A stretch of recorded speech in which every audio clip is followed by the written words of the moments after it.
didn't have somebody to say, hey, I can't find this video. What am I supposed to do? I had Michelle.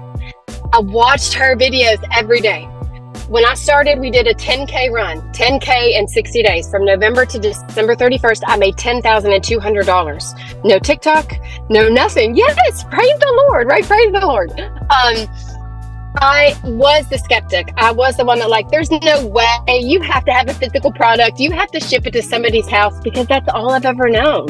You see these people, these women and these moms saying, oh, I'm making 10K a month, 20K a month. And it's just not me. I'm just not that mom. And I say it all the time. But in January, we made 15K in 1 month in 30 days. And my husband and I just can't believe it. We still thank the Lord every single day for Michelle. So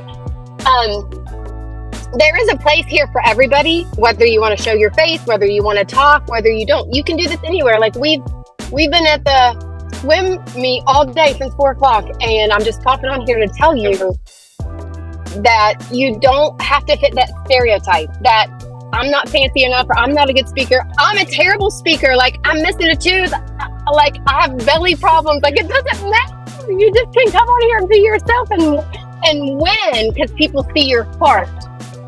So my best advice to you is plug in to the person that brought you here, because there is No work, homebiz.com.